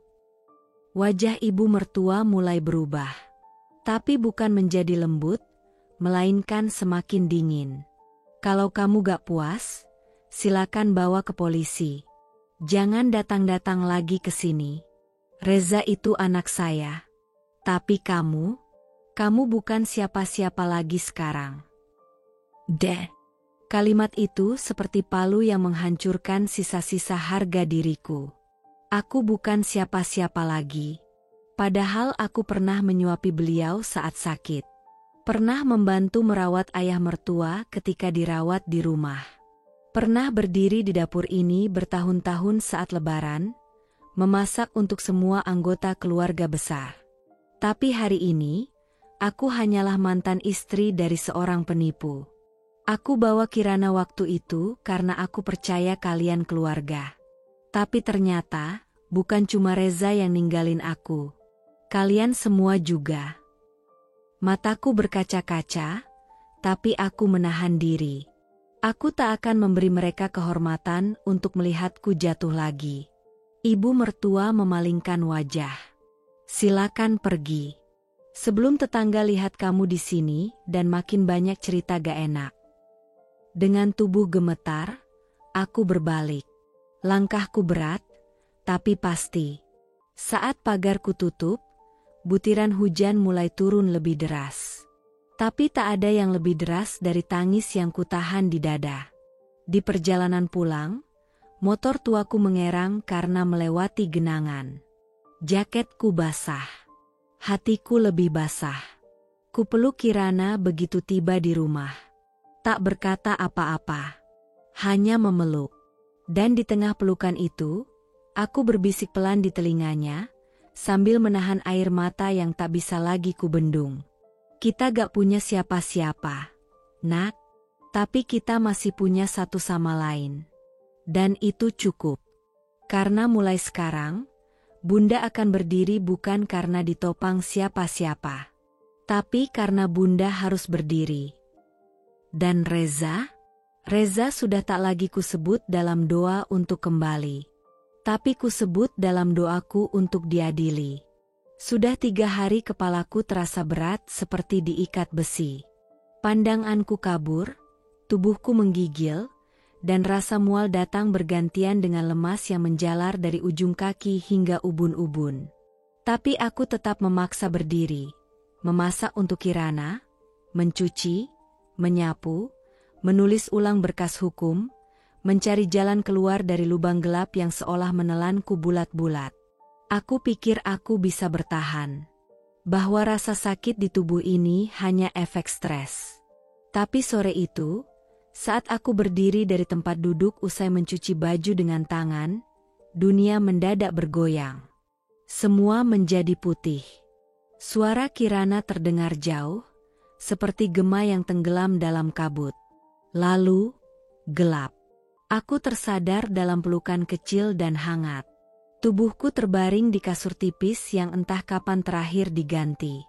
Kirana duduk di sampingku, menatapku dengan mata merah dan kantung mata yang tak semestinya dimiliki anak seusianya. Bunda, bisiknya, Bunda jangan tidur lama-lama, ya. Aku membuka mata perlahan. Napasku berat, keringat dingin membasahi leher. Aku mencoba bangkit, tapi tanganku gemetar. Aku tak bisa. Bahkan untuk menopang tubuh sendiri pun aku gagal. Bunda lapar enggak? Tadi Kirana bikin teh anget, tapi cuma pakai gula. Nasi tinggal dikit. Kirana juga bikin telur ceplok, tapi gosong. Maafin Kirana ya. Aku tak sanggup menjawab. Hanya air mata yang mengalir diam-diam, karena aku terlalu lemah untuk menangis keras. Kupandangi anak kecilku yang kini tampak jauh lebih dewasa dari usianya. Rambutnya kusut, bajunya kotor, tapi ia tetap mencoba tersenyum. Bunda kenapa sih? Kirana takut. Aku menggenggam tangannya, lemah, dingin. Maaf ya, Nak, Bunda capek. Tapi Bunda nggak akan ninggalin kamu. Bunda janji. Esok harinya, tetangga sebelah yang mendengar kabar aku pingsan datang dan membantuku ke puskesmas. Hasilnya keluar sore itu. Dokter memandangku dengan serius dan berkata, Ibu kena anemia berat. Kekurangan darah parah, tensi rendah, tubuh kelelahan ekstrim. Ibu butuh istirahat total. Aku hanya bisa tertawa kecil dalam hati. Istirahat total? Dalam hidup seperti ini? Dokter melanjutkan, kalau ibu terus memaksa, bukan cuma pingsan. Bisa kolaps total, bahkan fatal. Di rumah, malam itu, aku terbaring di kasur sambil menatap atap bocor yang sudah mulai ditambal seadanya. Kirana tidur meringkuk di sebelahku, tangannya menggenggam lenganku erat-erat seolah takut aku hilang lagi. Aku sadar, tubuhku bukan mesin. Aku bukan superwoman. Aku bukan sosok sempurna yang bisa selalu kuat. Tapi di hadapan Kirana, aku harus kelihatan seperti itu. Karena kalau aku tumbang, Dunia kami ikut runtuh. Tangisku pecah malam itu. Diam-diam, tertahan, agar Kirana tak terbangun. Sakit ini bukan cuma soal darah yang hilang, tapi juga harapan yang terkikis sedikit demi sedikit. Tapi, di sela keputusasaan itu, ada percikan cahaya kecil. Kirana. Anak kecil itu memasak untukku. Menyuapiku. Mengompres keningku dengan handuk kecil dan air dingin dari ember yang dia isi sendiri. Dia membacakan buku dongeng dengan suara terbata-bata, menggambar kami berdua di kertas bekas dengan krayon yang ujungnya hampir habis. Dan dari sana, aku mendapat energi untuk bangkit. Bukan karena aku sembuh, tapi karena aku tak mau anakku menjadi korban dari kehancuran hidupku sendiri. Malam ketiga, aku menatap langit-langit sambil bergumam dalam hati. Tuhan, jika Engkau tak memberiku kekuatan lagi, tolong jangan ambil aku. Biarkan aku tetap hidup, walau dengan sisa-sisa tenaga, asal aku bisa melihat anakku tumbuh, tertawa, dan tak merasa sendiri. Dan sejak malam itu, aku tahu, perjuangan ini belum selesai. Bahkan mungkin baru benar-benar dimulai. Sudah sepekan aku tak keluar rumah. Tubuhku masih belum benar-benar pulih. Anemia masih membuatku mudah lelah dan pusing. Tapi yang paling melelahkan adalah pertanyaan di dalam hati, sampai kapan aku bisa bertahan seperti ini? Kirana terus berusaha ceria, tapi aku tahu dia mulai lelah. Bahkan ia kini tidur lebih sering di siang hari, karena malamnya ia berjaga jika aku mendadak pingsan lagi. Kadang saat aku berpura-pura tidur, aku bisa mendengar suara kecilnya berdoa dalam bisik. Tuhan, jangan ambil Bunda. Kirana gak bisa sendiri. Kita lanjut ke ceritanya. Aku tak tahu apakah hatiku bisa lebih hancur dari itu. Tapi Tuhan ternyata masih punya satu kejutan untukku. Pagi itu, ponsel tuaku berbunyi. Sebuah notifikasi dari DM Instagram, akun yang sudah lama tak kubuka. Isinya dari akun bernama Indah Pratiwiwe. Awalnya aku ragu, lalu membuka pesan itu. Alia, ini Indah, kita satu kos dulu waktu kuliah. Aku baca postingan kamu di Facebook. Soal keadaanmu sekarang. Ya Tuhan, aku gak sangka kamu sejatuh ini. Maaf aku baru tahu. Kamu di mana sekarang? Tolong kabari aku. Aku mau bantu. Mataku membelalak. Indah. Nama yang sudah lama tak kusentuh. Tapi dulu begitu dekat. Kami pernah melewati masa-masa skripsi bersama, bergadang sambil makan mie dan curhat soal cinta pertama. Tapi setelah menikah, kami terpisah. Aku terlalu sibuk dengan dunia rumah tanggaku, dan dia, seperti kebanyakan teman lama, menghilang dalam kabut waktu. Air mataku menetes. Untuk pertama kalinya dalam waktu yang lama, aku merasa dilihat. 2 hari kemudian, Indah datang langsung ke kontrakanku. Mobil kecil berwarna krem itu berhenti di depan rumah sempitku yang dindingnya mulai berjamur. Dari dalam mobil, turun sosok yang masih kukenali. Wanita jangkung, berwajah lembut, dengan senyum yang tak berubah sedikit pun sejak terakhir kami bertemu. Begitu melihatku berdiri di depan rumah, ia langsung memelukku erat. Alia, bisiknya. Ya Tuhan, kamu sekurus ini. Aku tak sanggup berkata-kata. Pelukannya menembus semua pertahanan yang selama ini kupaksakan.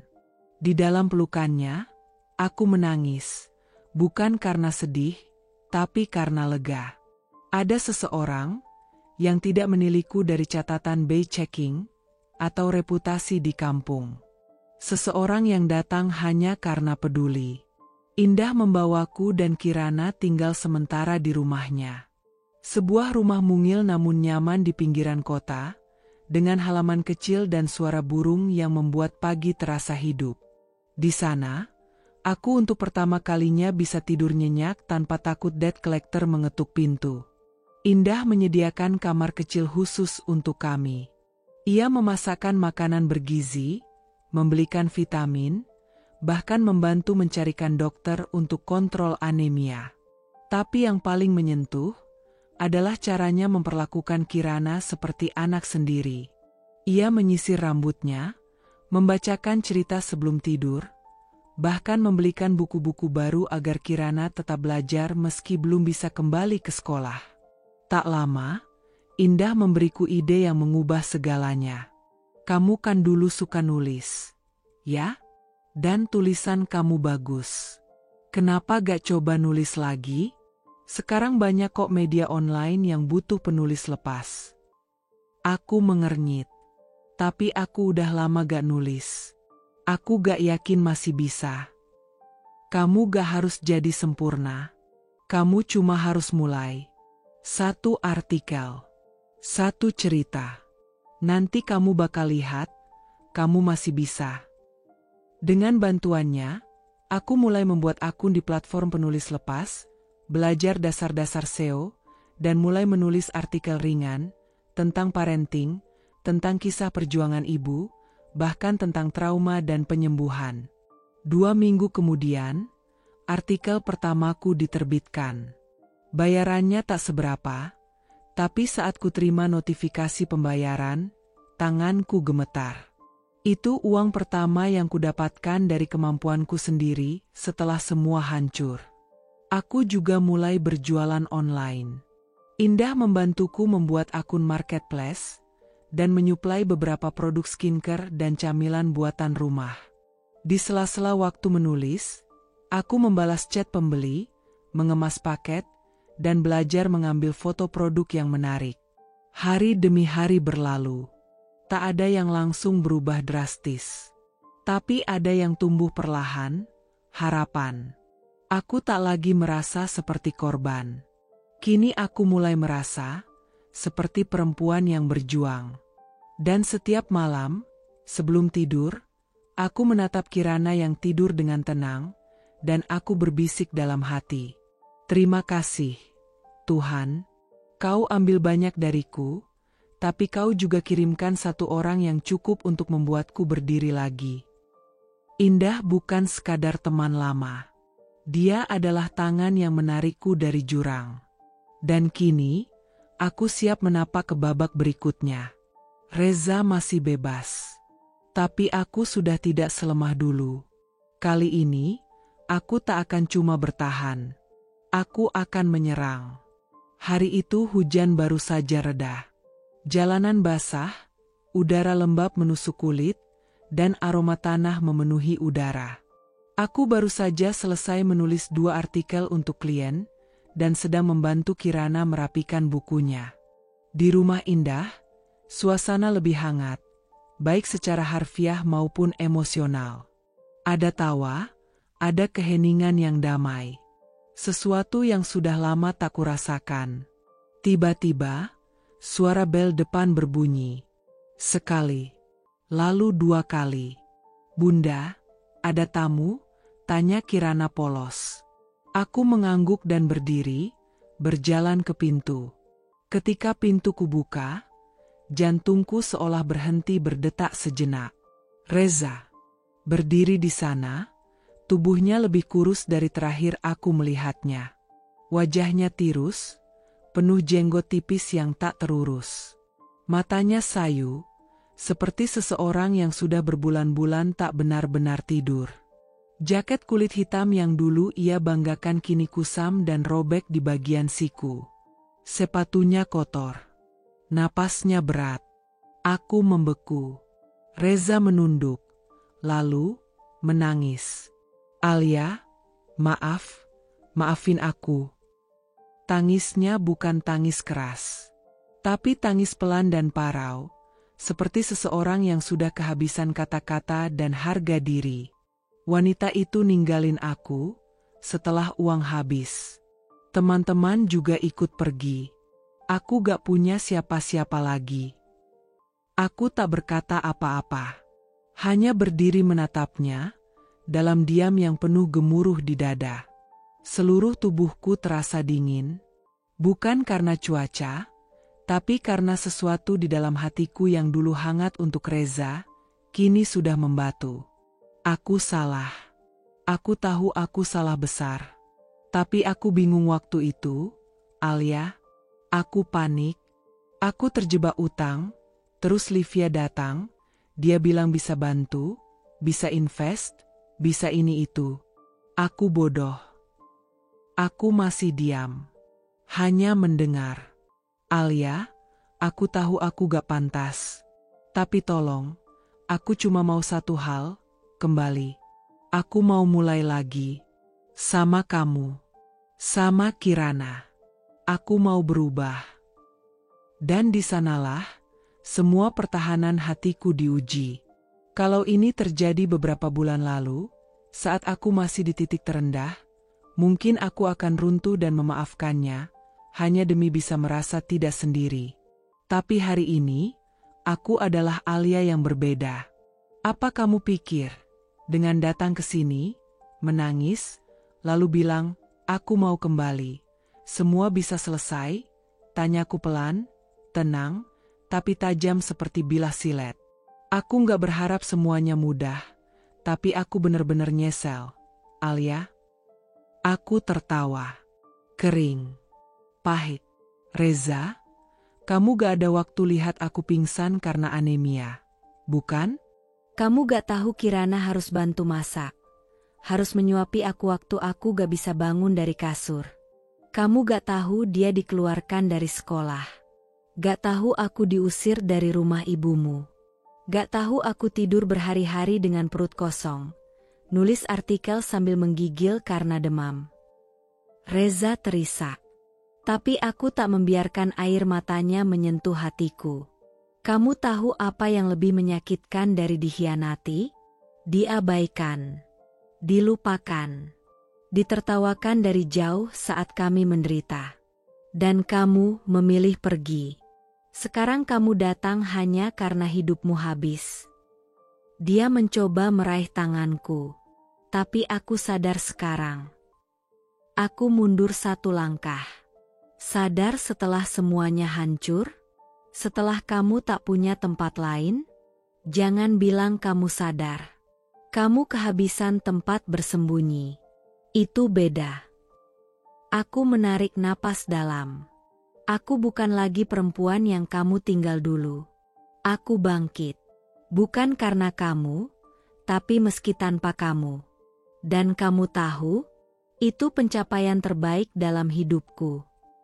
Ia diam, menunduk. Napasnya terengah. Kamu boleh pergi, Reza. Dan mulai sekarang, aku tak akan biarkan kamu menyentuh hidup kami lagi. Tidak sebagai suami, dan bukan sebagai ayah. Jadi, kamu gak akan beri aku kesempatan, bisiknya putus asa. Kesempatan? Kesempatan sudah kamu punya. Bertahun-tahun lamanya. Tapi kamu buang. Sekarang, kami sedang baik-baik saja. Dan kamu tidak berhak merusaknya lagi. Aku menutup pintu perlahan. Dan saat daun pintu itu tertutup, aku bersandar di baliknya, menatap langit-langit rumah indah, dan tersenyum kecil, meski air mata menetes perlahan. Bukan karena sedih, tapi karena akhirnya aku bisa menolak. Dan untuk pertama kalinya sejak semuanya hancur, aku merasa menang.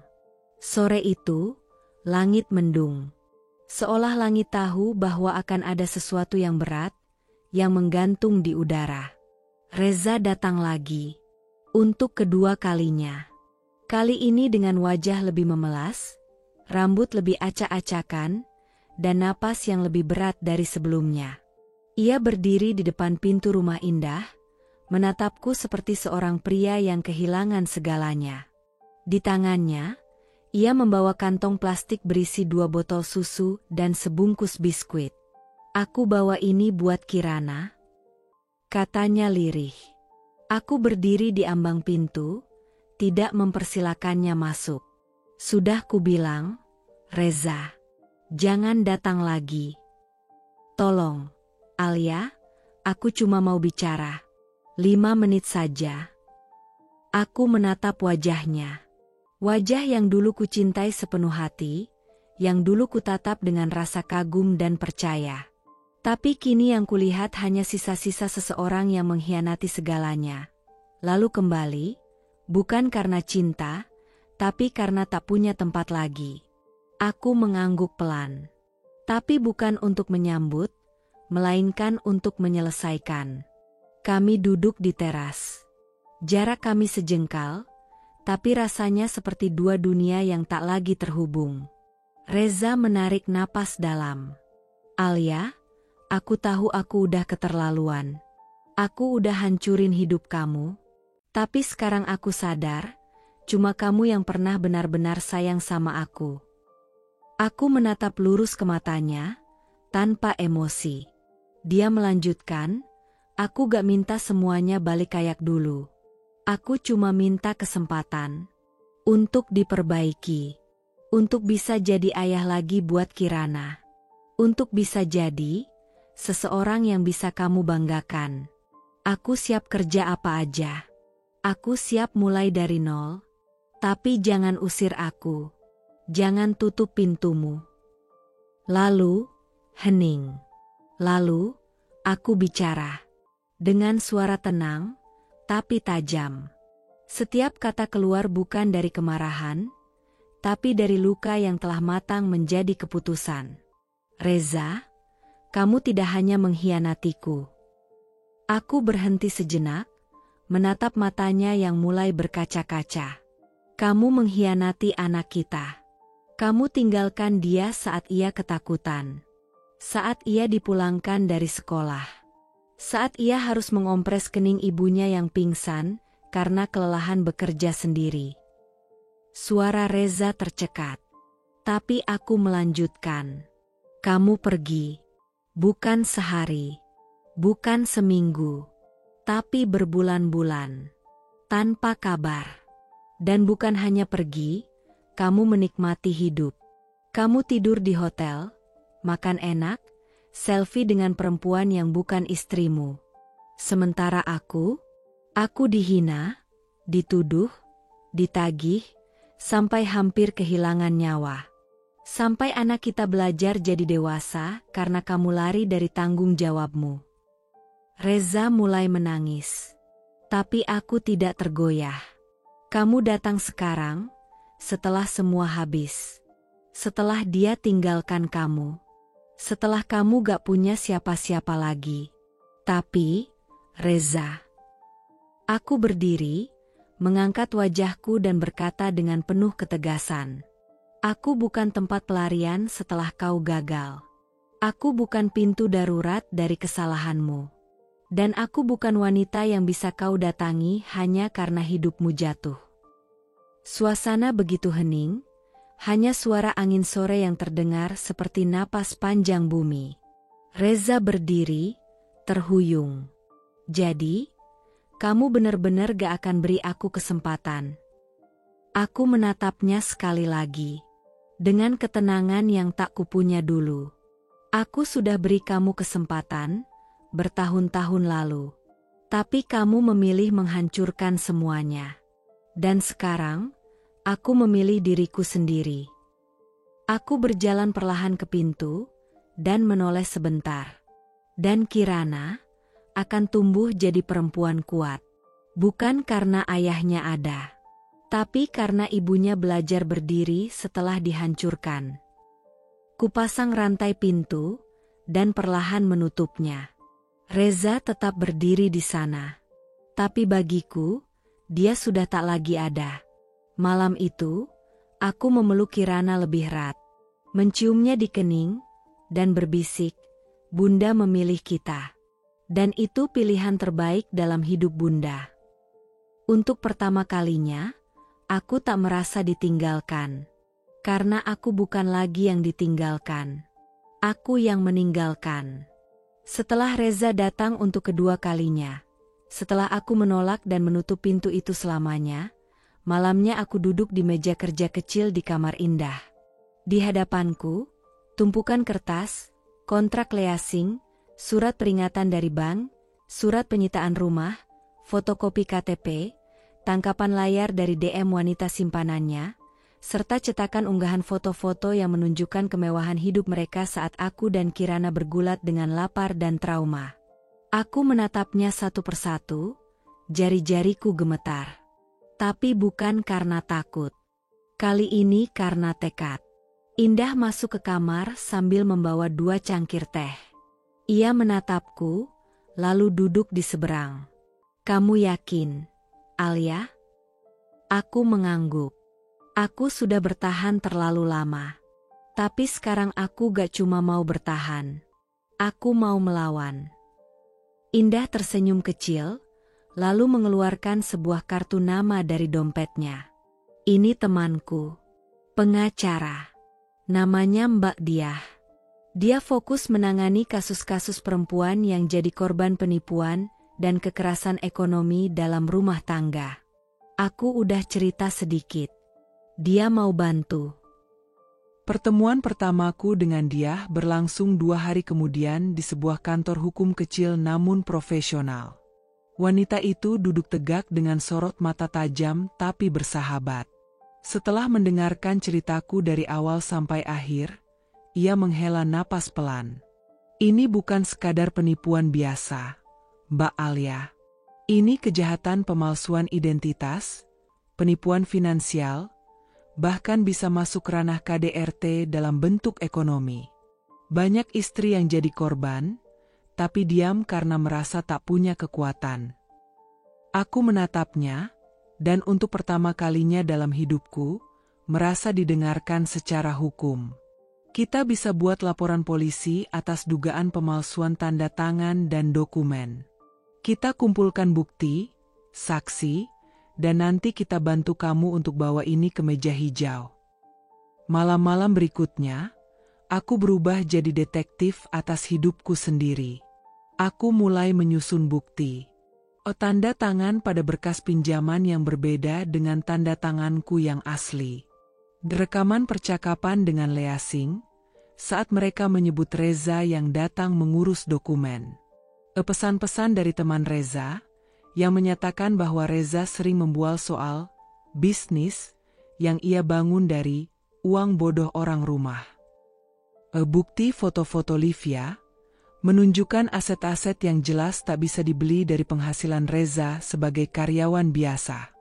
Indah membantuku menyusun dokumen digital, men-scan semua arsip, menyusunnya dalam folder legal, membuat daftar kronologi kejadian, bahkan mengecek pasal-pasal yang bisa dikenakan. Minggu ketiga, kami resmi melapor ke Unit Kriminal Umum Polres Jakarta Selatan. Aku ingat betul saat aku duduk di ruang pengaduan. Di sana, aku menyerahkan berkas dengan tangan gemetar. Bukan karena takut, tapi karena beratnya beban emosional yang menumpuk selama ini akhirnya disalurkan ke tempat yang benar. "Saya ingin melaporkan mantan suami saya atas pemalsuan tanda tangan dan penyalahgunaan data pribadi," kataku tegas di depan petugas. "Dia merusak hidup saya. Tapi saya tidak ingin hanya menangis. Saya ingin keadilan." Tak lama setelah laporan itu resmi masuk, panggilan demi panggilan mulai berdatangan. Beberapa pihak Lea Singh dipanggil sebagai saksi. Aku dipanggil untuk klarifikasi dan penyampaian kronologi. Bahkan sahabat Reza yang dulu memberitahuku tentang wanita simpanannya bersedia bersaksi. Dia, pengacaraku, juga mulai melayangkan somasi ke perusahaan pembiayaan yang memproses pinjaman dengan tanda tangan palsu. Sebagian mulai gentar, sebagian mencoba damai, tapi aku menolak. Selama mereka masih melindungi Reza, aku gak akan damai, kataku tegas pada dia. Aku akan bawa ini sampai ke pengadilan kalau perlu.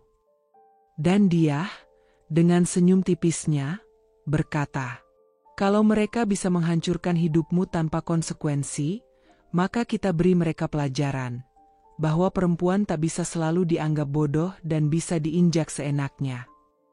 Aku bukan lagi Alia yang hanya menangis di sudut kamar. Aku bukan lagi Alia yang memohon keadilan dari mertua yang tutup mata. Kini aku Alia, yang membawa semua itu ke meja hukum. Dan kali ini, bukan aku yang dipanggil polisi karena utang yang bukan milikku, tapi Reza. Hari itu dimulai seperti biasa. Aku sedang menjemur pakaian bersama Kirana, yang sesekali bermain dengan kucing liar di halaman belakang rumah indah. Angin sejuk bertiup, dan suasana terasa ringan. Namun saat ponselku bergetar, dadaku langsung sesak.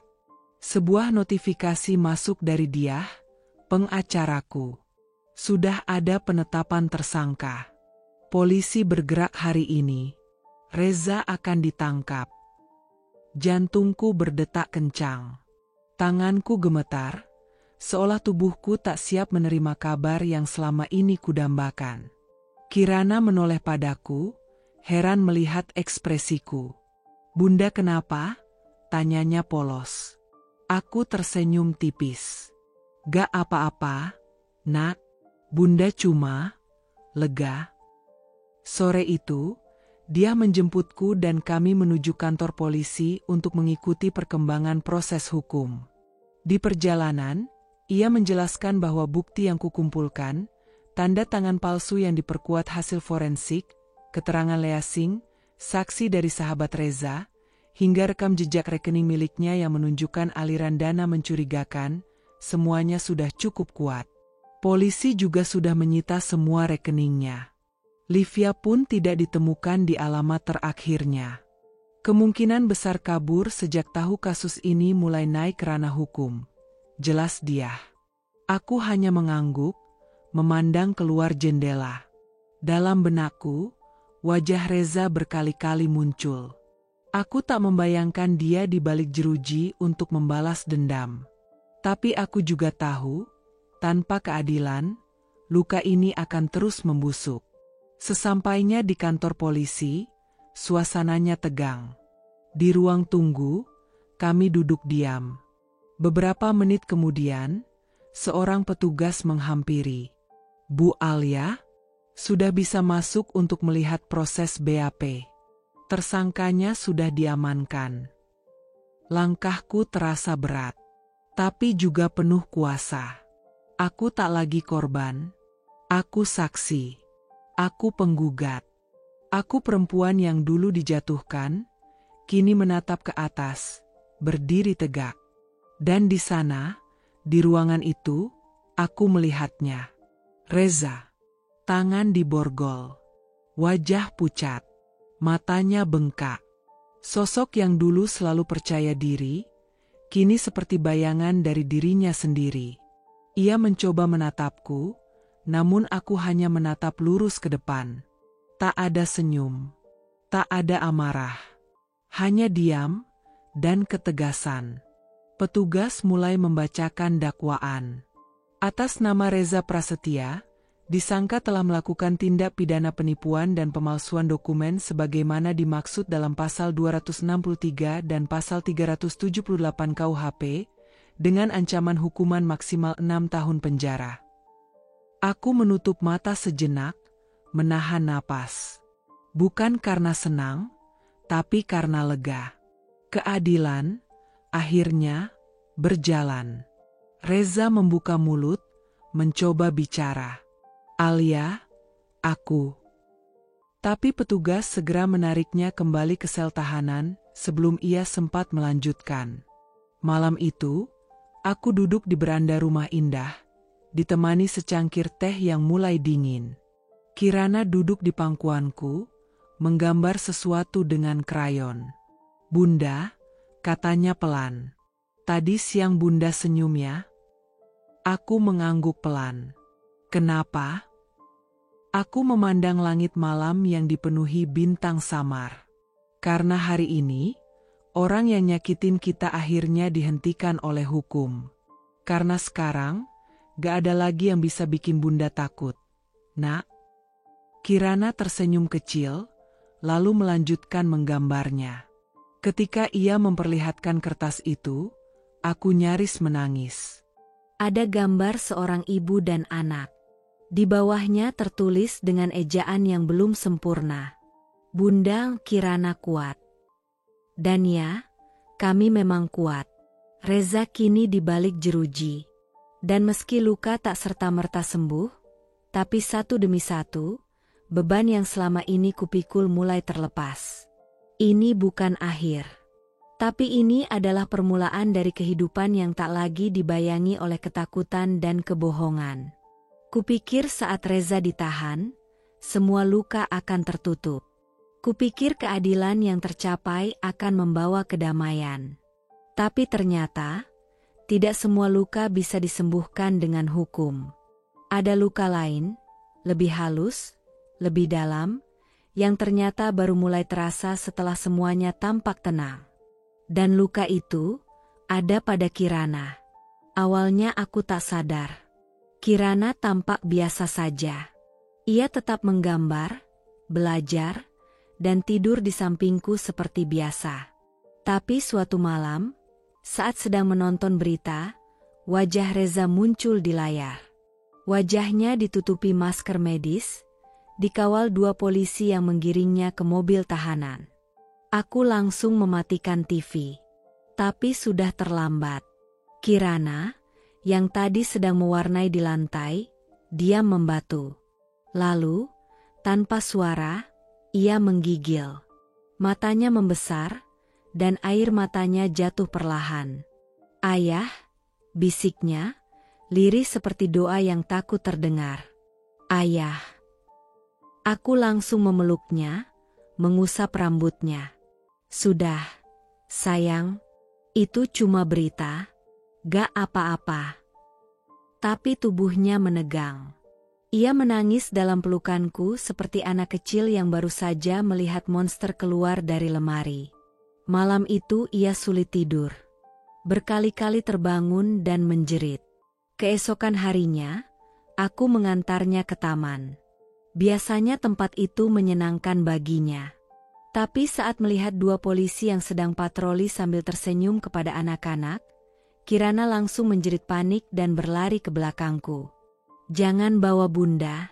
Jangan ambil Bunda." Aku tak bisa berkata apa-apa. Bahkan aku sendiri tak siap menghadapi reaksi itu. Kirana trauma. Dan ini adalah perang baru yang harus kuhadapi, bukan di ruang sidang, bukan di meja hukum, tapi di dalam hati anakku sendiri. Aku mulai membaca banyak artikel tentang trauma anak. Mulai menghubungi psikolog anak yang direkomendasikan dia. Kirana sempat menolak, enggan bicara dengan orang asing. Tapi perlahan, dengan pendekatan lembut dan penuh permainan, ia mulai membuka diri. Di sesi pertama, Kirana menggambar seorang gadis kecil di dalam gua gelap.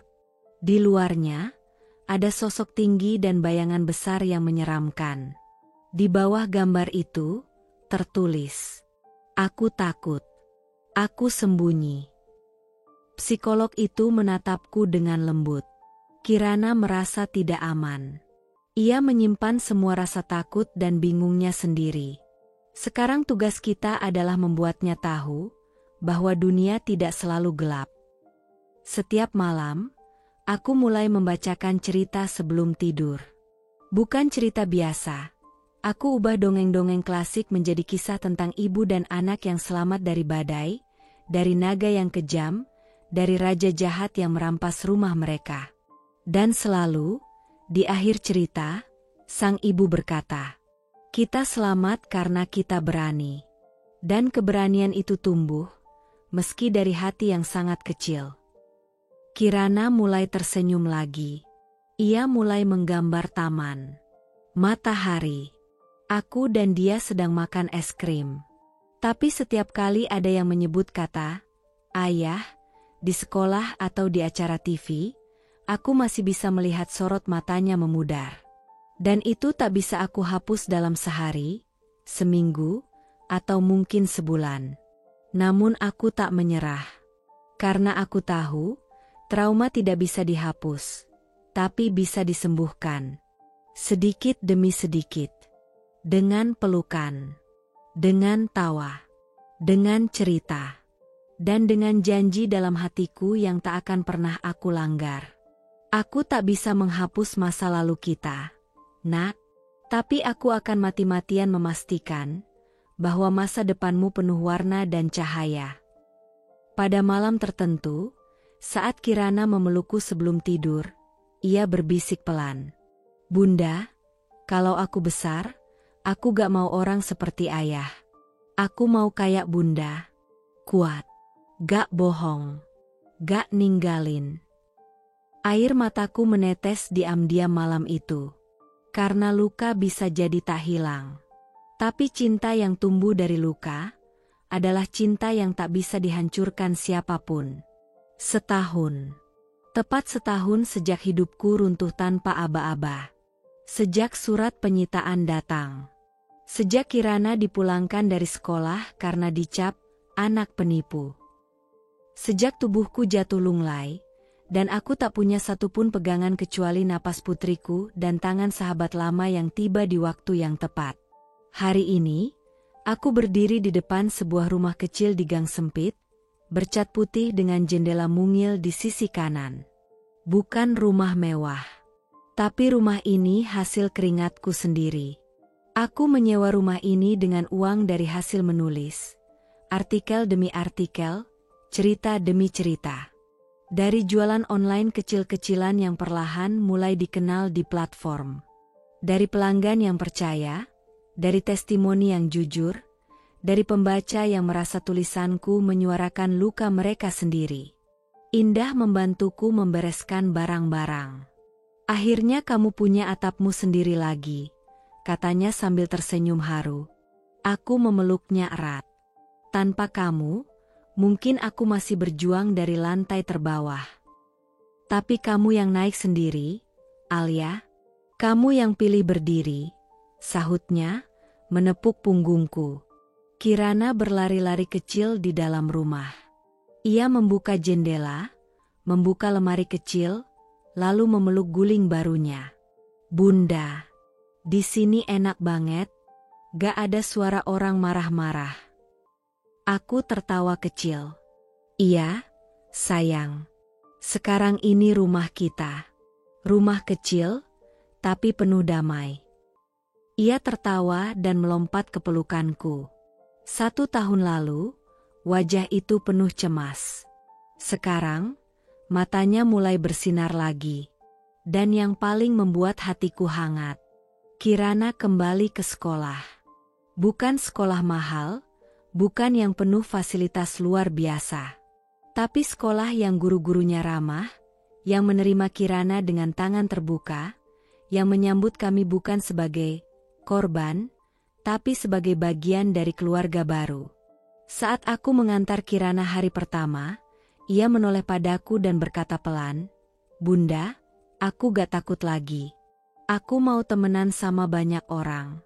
Aku mau cerita soal kita. Karena aku bangga. Air mataku hampir tumpah. Tapi kali ini, bukan karena sakit. Tapi karena bangga. Bisnisku pun mulai tumbuh. Jualan onlineku tak lagi hanya 2 atau 3 pesanan seminggu. Sekarang ada puluhan pembeli. Bahkan satu klien besar meminta aku jadi reseller tetap. Tulisan-tulisanku di blog mulai ramai dibaca. Salah satu ceritaku bahkan diangkat di majalah Parenting Nasional, dan aku diundang jadi narasumber podcast kecil. Bukan selebritas, tapi cukup untuk membuatku merasa dilihat. Dan yang paling menyentuh, satu pesan masuk ke emailku dari pembaca. Mbak Alia, cerita hidup Mbak menyelamatkan saya. Saya dulu juga merasa hancur. Tapi setelah baca kisah Mbak, saya mulai berani bangkit. Terima kasih. Aku menatap layar, lalu menatap tangan-tanganku sendiri, tangan yang dulu lemah dan menggigil saat memegang surat penyitaan. Sekarang, tangan yang sama ini menulis dan menyembuhkan, bukan hanya untukku, tapi juga untuk orang lain. Malam itu, aku duduk di depan rumah. Langit penuh bintang. Di pangkuanku, Kirana tertidur setelah belajar berhitung. Kurai jurnal kecilku, lalu menulis pelan-pelan satu kalimat. Aku bukan korban. Aku bukan sisa dari pengkhianatan. Aku adalah hasil dari keberanian untuk tidak menyerah. Dan untuk pertama kalinya sejak dunia runtuh, aku benar-benar merasa utuh. Waktu terus berjalan, seperti air yang tak bisa ditahan. Dan pada akhirnya, semua sampai pada tempat yang semestinya. Reza, pria yang dulu pernah aku cintai sepenuh hati, pria yang pernah kupercayakan hidup dan anakku padanya, kini mendekam di balik jeruji besi, divonis 5 tahun penjara karena pemalsuan dokumen, penipuan, dan penggelapan dana. Tak ada banding. Tak ada upaya kasasi. Dan yang lebih menyakitkan baginya mungkin bukan vonis itu, tapi kenyataan bahwa tak ada satupun keluarganya yang datang saat persidangan. Tak ada yang menengok. Tak ada yang menyapa. Ia menuai kesepiannya sendiri. Sementara itu, wanita simpanannya, Livia, yang dulu hidup glamor dengan tas-tas branded dan mobil sewaan, kini viral, bukan karena prestasi, tapi karena skandal. Ia menjual barang-barangnya secara online dengan dalih clearance sale, tapi netizen cepat membaca jejak. Akun gosip membeberkan semuanya. Transaksi gelap, uang dari pinjaman ilegal, hidup mewah dari hasil kebohongan. Ia dibuli, dijauhi, bahkan tempat kerja lamanya menolak menyebut namanya lagi. Tuhan, ternyata, punya cara sangat halus tapi tegas saat membayar karma. Bukan lewat dentuman besar, tapi lewat kehancuran yang pelan, menyakitkan, dan tak bisa dihentikan. Sementara mereka berjuang dalam reruntuhan yang mereka bangun sendiri, aku berdiri di tempat baru. Aku tak kaya. Aku tak hidup di rumah megah. Tapi aku punya kedamaian. Rumah kecilku penuh dengan tawa kirana. Dapur kami dipenuhi aroma sederhana. Sup ayam, nasi hangat, dan teh manis sore hari. Pakaian kami biasa saja, tapi bersih dan dilipat dengan cinta. Dan yang lebih penting, aku tak lagi merasa sendiri. Aku punya pekerjaan yang kusuka. Tulisanku dibaca banyak orang. Aku mendapat pesan-pesan dari para ibu yang bilang, aku melihat diriku dalam ceritamu. Aku pernah hancur, tapi aku bangkit.